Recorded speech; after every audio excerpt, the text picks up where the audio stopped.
Good afternoon.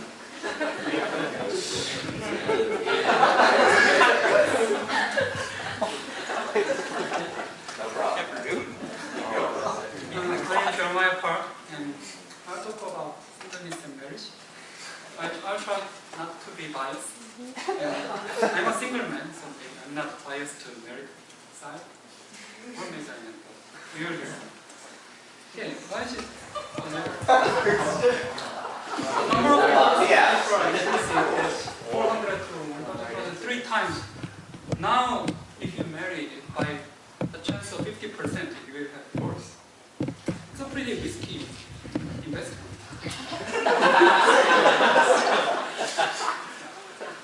If you look at those mothers, martial status, married mothers, the number of them increasing, while unmarried mothers are more and more they're increasing. So this is a real big issue. To marry or unmarried, and children without marriage. Okay, so I'll talk about singleness and marriage in those perspectives.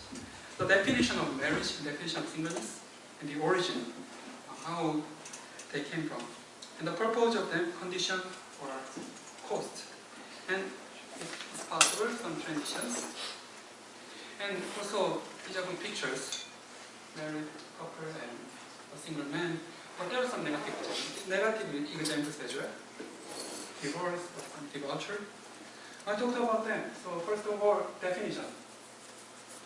So for the left-hand side, I'll talk about marriage, upper hand side, Christian perspective, lower side, secular perspective, and the right-hand side, singleness. So we have 4 different segments. The definition of marriage. What is this? What is it? In Christian perspective, of course, according to Genesis chapter 2, it's living parents and being united to become one flesh, and by love and respect relationship is strictly monogamy. So one husband and one wife, one male and one female. But singleness in Christianity, there are many examples I'll talk about. But it's absolutely celibacy. So before or without marriage, whatever. And there are some widows. And it's a state, but I would say quasi-permanent state. It might be permanent, but quasi is subject to change.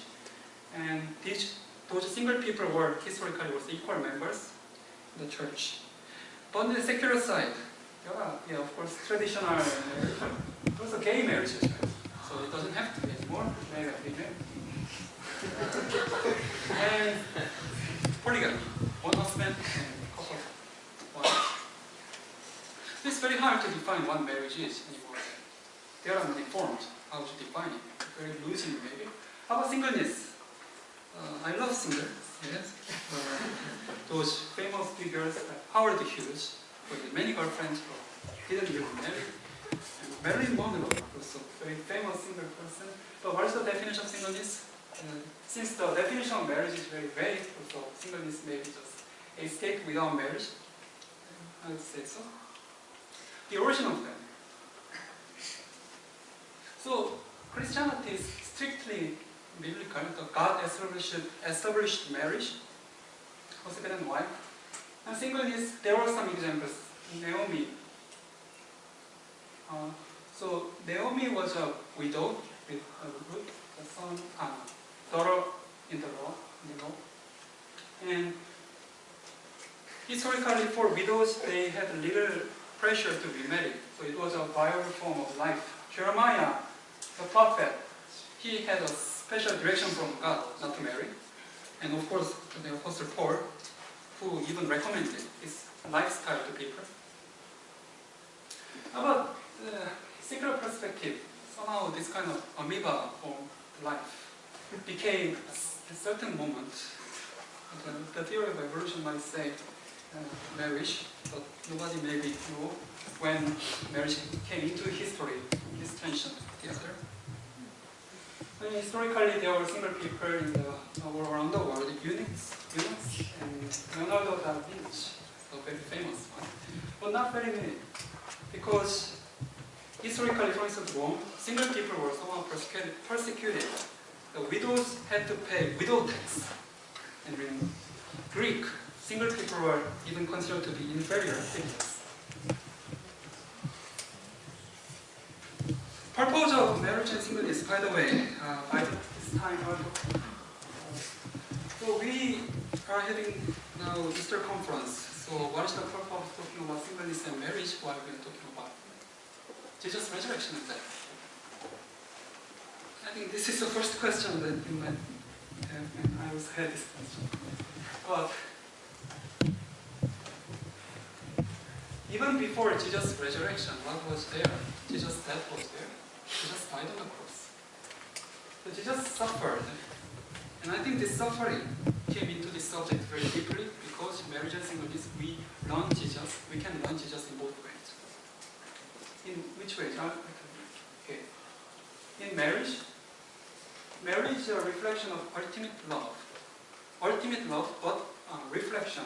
So I put a picture of famous philosopher Plato, who is very famous of his idea.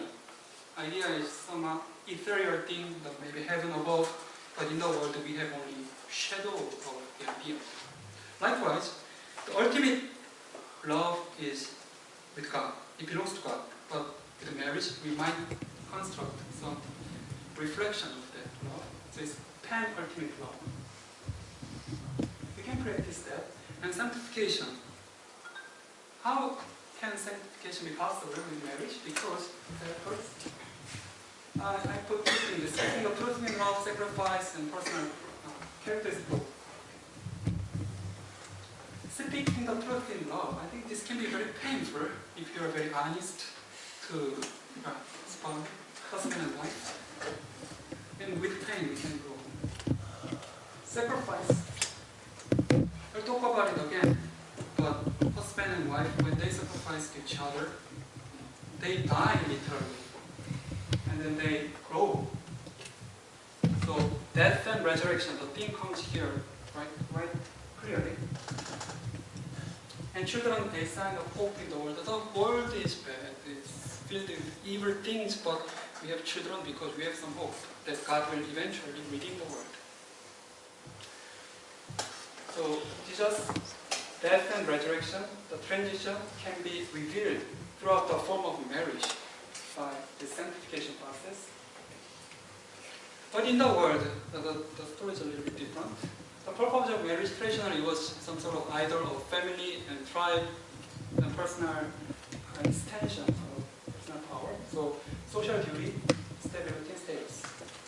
It was the traditional idol, but now in the contemporary world, it became more about personal. So either a personal fulfillment, what does it mean? Probably mostly sexual fulfillment and career, material fulfillment. So they brought out two different forms of maybe the process to marriage, courtship or dating. I'll talk about it later. From Christian perspective, I like this picture. So there are two airplanes here. On the left-hand side, you have this strong airplane with two strong engines, so it's very powerful. Then the right-hand side is a little airplane with only one engine, but it's lighter. So even though it is less powerful because it has only one engine, but it's lighter, so maybe faster, even more maneuverable. It depends all about the engineering, though. Likewise, maybe if you make an airplane like this, it might be more efficient to fly. So in terms of efficiency argument, I think Paul talked about this. So you can be more concerned only about flying if you are like this. And there were widows, so they were doing this good work in the church traditionally. So if marriage is, especially children, they are hope in the world, then the singleness might represent the church's confidence in the kingdom of God. Because now people don't put their hope, security by the form of marriage so that they can have family and tribe, but they put their hope in the ultimate kingdom, which will come eventually later, so that people can have confidence when they are single. It's a form of confidence. But since Christians will look only for this kingdom exhibition family, so this criteria will restrict the pool of spouse candidates drastically, so many people will eventually stay single for a long time until they find the right believers. But in the world, there are many different motives to stay single. Perfectionism. Because you need those conditions to marry, then to fulfill your personal desire and to establish this family and tribe, you need some really good candidates. So you need a together person and a person without much maintenance. And also there's this idea of independence. You want to be independent. You don't want to be bound to your husband or wife. You just want to enjoy your life with yourself. So the state of independence is a car company benchmark. And it's not any more difficult to get sex without marriage. One sexual fulfillment, this part was removed. And some people might have fear of this because life is very risky, 50% of divorce rate. Okay. And then now let's talk about conditions. In Christian perspective, it's really about ultimate love. So we need to have this deep, fulfilling love relationship with Christ.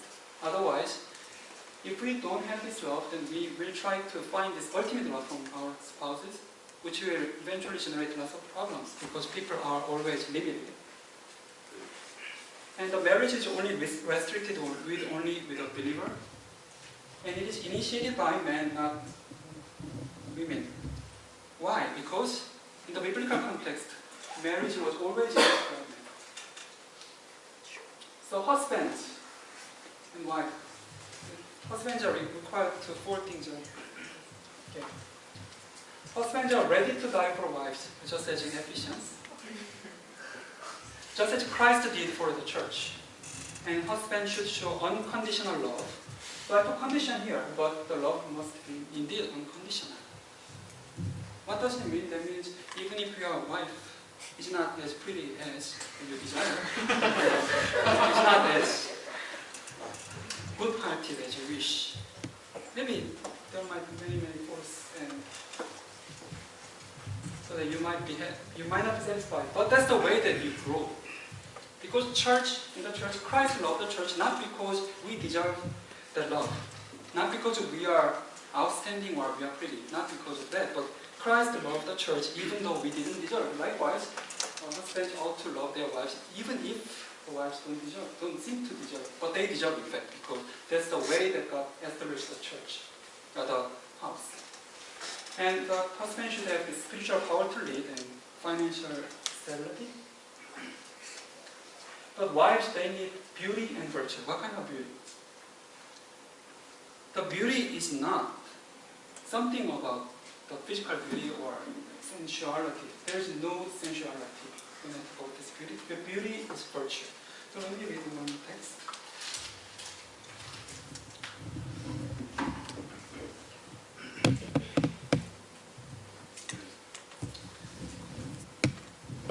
It should be, it is in 1 Peter chapter 3. It should be that of your inner self, the unfading beauty of a gentle and quiet spirit, which is of great worth in God's sight. The beauty of a gentle and quiet spirit. That's the beauty which is talked about the wives. Well, let's look at the singleness part. The same.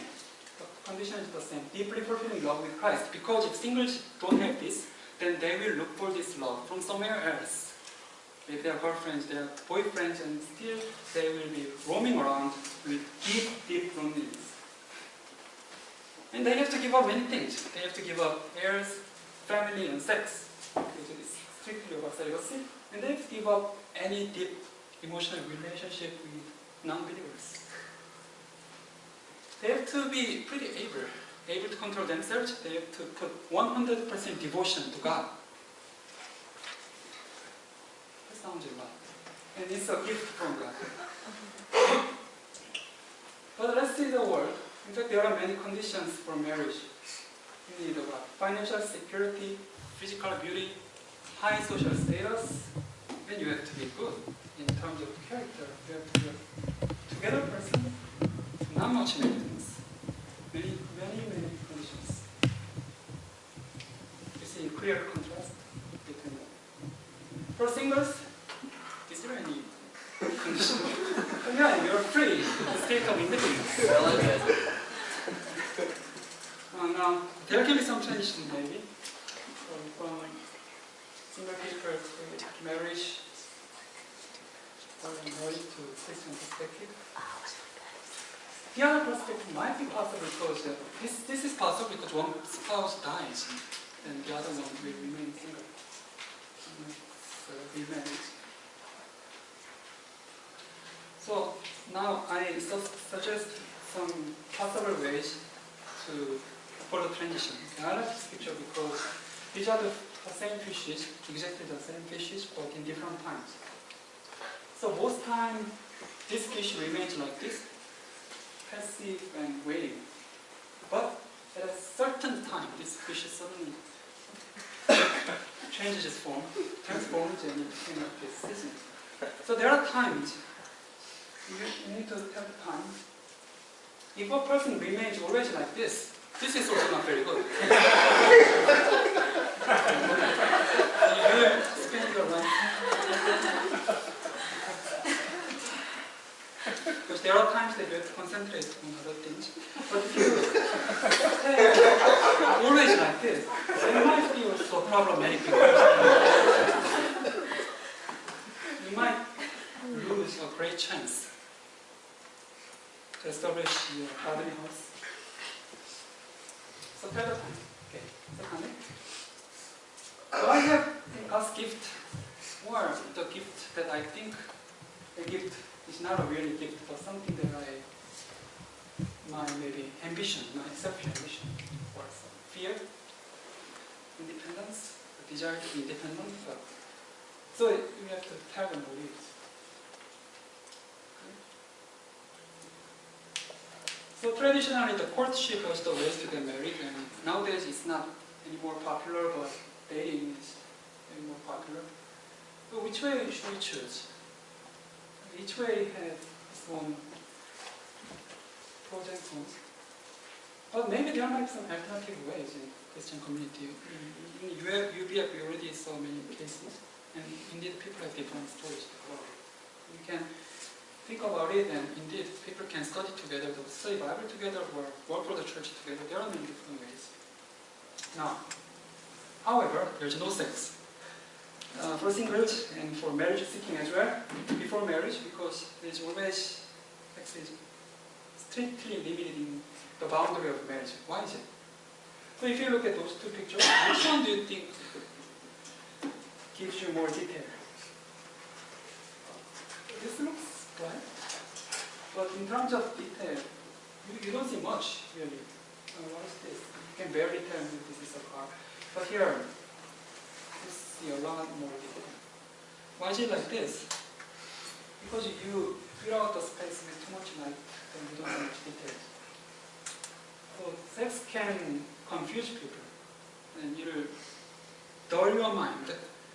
Your mind is very important to tell the right time, right motive, the right place, right person. Now, these are some of my thoughts. So St. Augustine once mentioned this. I began to look around for some object over my love, since I badly wanted to love something. So I like this quotation because I love many things. So last year, I bought a car at the end of last year, and then this car, the catchphrase of this car company is the state of independence. That really catched my mind. Because at that very moment, I was like that fish transitioning from the gray state to red state, and at the time I was looking for some transition indeed. But then that didn't really work out.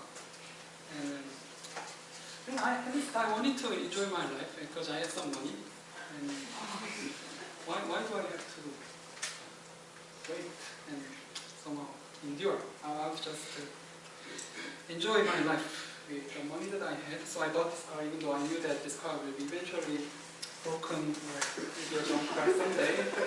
Maybe that will break my heart. But I knew this, but I did it because at that time I wanted to enjoy that very moment. And then 3 days later, on the highway, I broke this car, so I tore this car. It was a nice sports car, so I trust this car so much for performance. But that happened.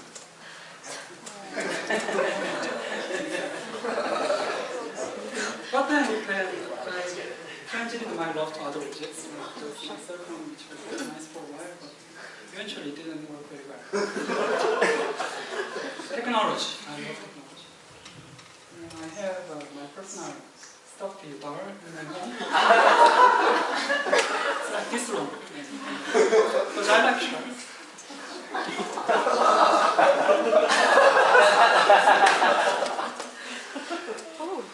Yeah, definitely I needed something to love, but then which way should I go?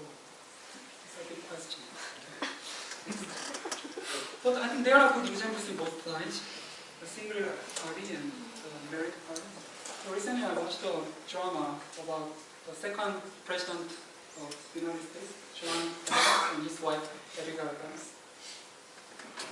It was very impressive because John always loved his wife because she was so wise and really a great helper. When I watched this drama, I thought that, okay, if a wife can be like this, why wouldn't I?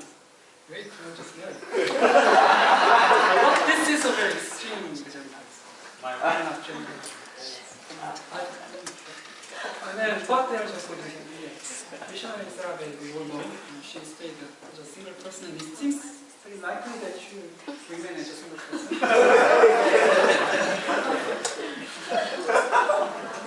So I think we need some balanced view on both sides. And I think both sides have good virtues in each side. These are my speculations, and do you have any questions about the topic? Then I'm happy to answer as far as I can.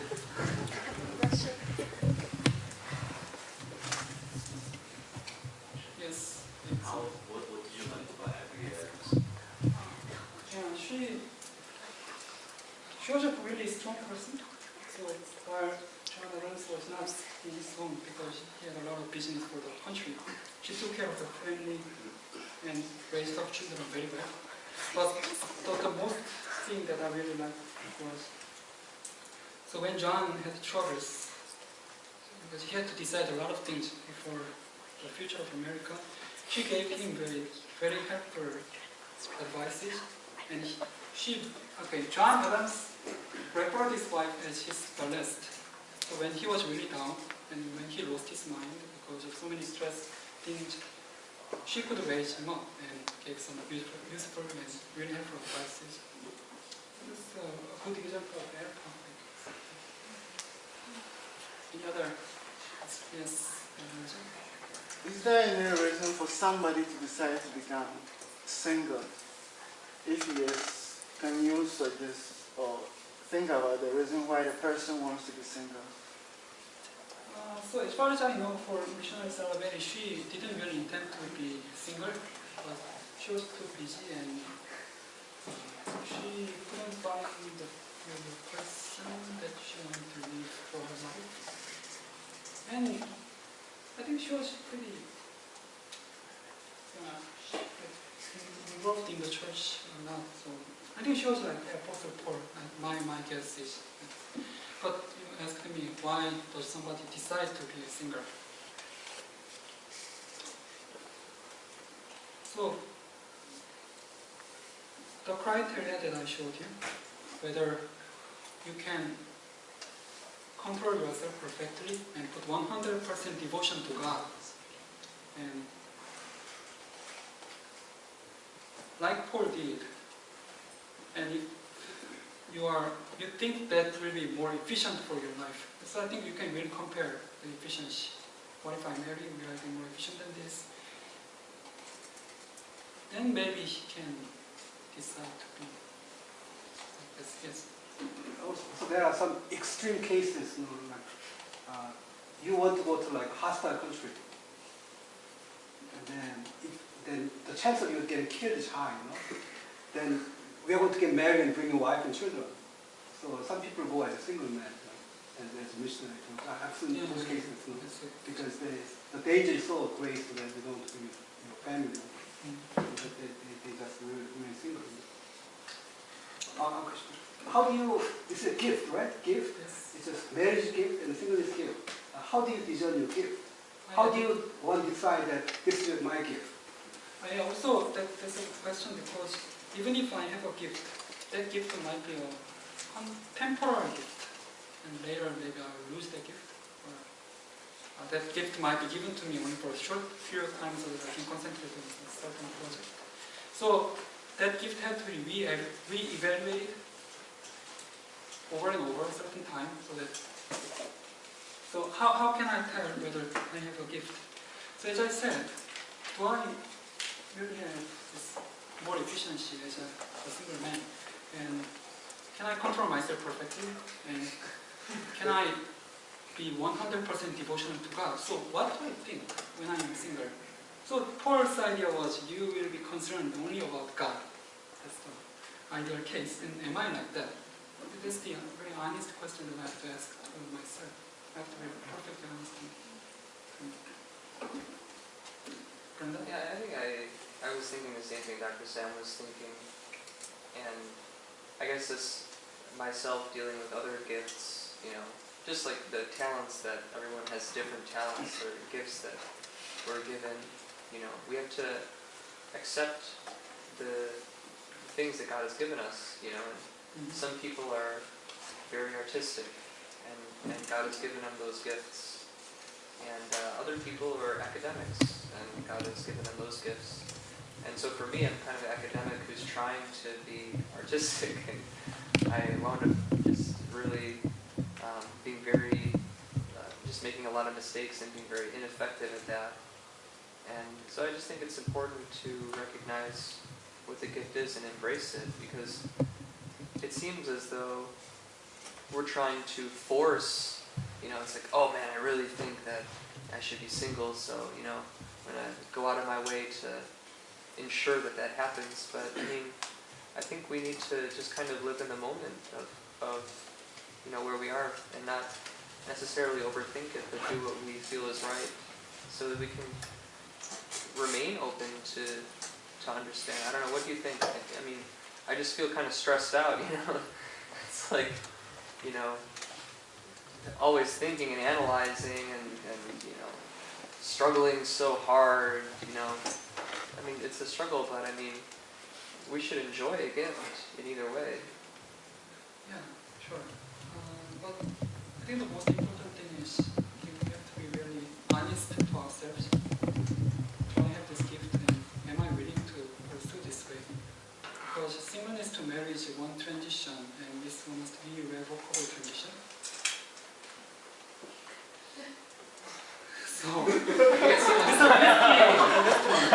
a blessing. But yes, from a secular perspective, we have to really we have to have some flexibility. Yes, Danny. I don't know if we can answer it right now, but why is it important for a man to initiate marriage? And if that is the case, what are good ways for men to do so? Ways and tips. I like that.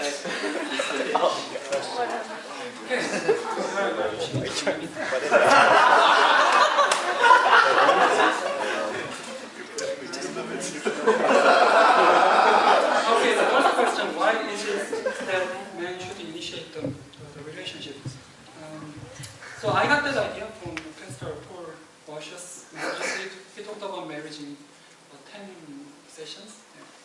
And that's one of the things that he really emphasized. Because in the biblical context, there's no context that women started this relationship. So women were, so his expression was like this, women were like queens.